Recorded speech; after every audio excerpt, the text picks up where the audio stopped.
Penyanyi Denada telah melakukan banyak hal untuk kesembuhan buah hatinya, Aisyah, dari kanker darah atau leukemia. Selama beberapa tahun terakhir, Denada setia mendampingi anaknya yang menjalani perawatan di Singapura. Di samping itu, ia juga harus banting tulang mencari biaya pengobatan yang tak sedikit itu. Bahkan kabarnya ia sampai harus menjual aset berupa mobil dan rumah. Kini sebagai ibu, Denada bisa bernapas lega, sebab kemoterapi Aisyah telah selesai. Kalau untuk kemonya, dia kan sudah tidak, jadi protokol kemoterapi dia sudah selesai.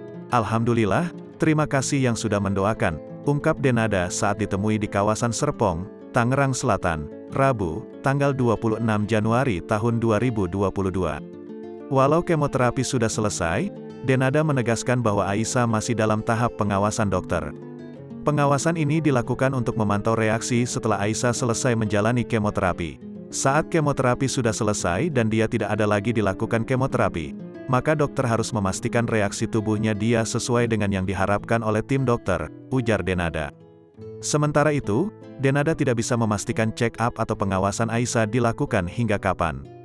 Dia pernah bertemu penyintas kanker berusia 30 tahun yang saat itu didiagnosa penyakit yang sama pada umur 15 tahun. Dan sampai 30 tahun, dia masih check-up. Jadi, memang check-up, aku juga kurang begitu paham, tapi yang kemarin aku ketemu, seperti itu. Jadi memang dia check-up-nya berkala, tutur Denada. Pernah saldo rekeningnya tersisa 200.000. Penyanyi Denada membantah ia sempat bangkrut.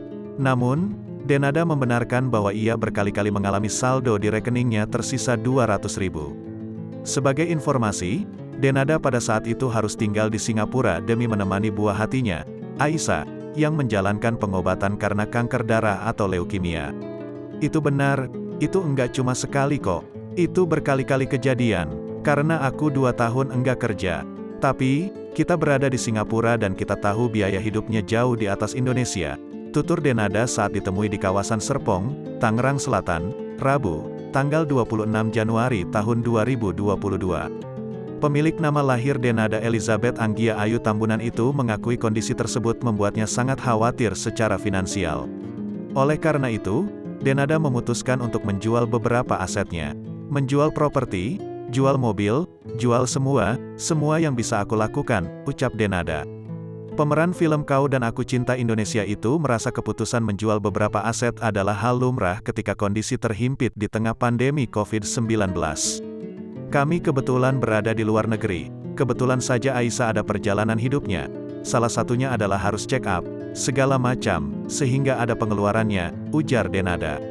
Saat menjadi bintang tamu program acara Rumpi No Secret, Denada mengucapkan terima kasih kepada pembawa acara Feni Rose karena telah membantu saat uangnya hanya tersisa Rp200.000.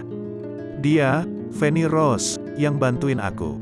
Dia adalah salah satu orang yang bantuin aku, yang tolongin aku, yang mengeluarkan aku dari kesulitan aku waktu aku di sana, tutur Denada.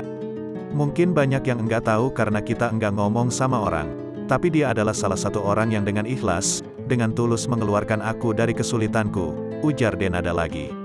Penyanyi Denada mengaku sempat tidak memiliki penghasilan karena dampak pandemi COVID-19. Selama 2 tahun terakhir, ia tak bisa bolak-balik ke Indonesia untuk melakoni sejumlah pekerjaannya. Lantaran adanya kebijakan terkait pandemi COVID-19 yang membuatnya tak bisa mengambil pekerjaan di tanah air. Sementara, Denada tinggal di Singapura untuk menemani anaknya, Aisyah Aurum, berobat. Sudah sekitar 3 tahun Aisyah menjalani perawatan di rumah sakit Singapura, karena mengidap kanker darah atau leukemia. Selama 2 tahun tidak memiliki penghasilan, Denada turut menceritakan perjuangannya untuk tetap bertahan. Hal itu ia ungkap dalam kanal YouTube Maya Al Eldul TV tayang pada Sabtu, tanggal 1 Januari tahun 2022.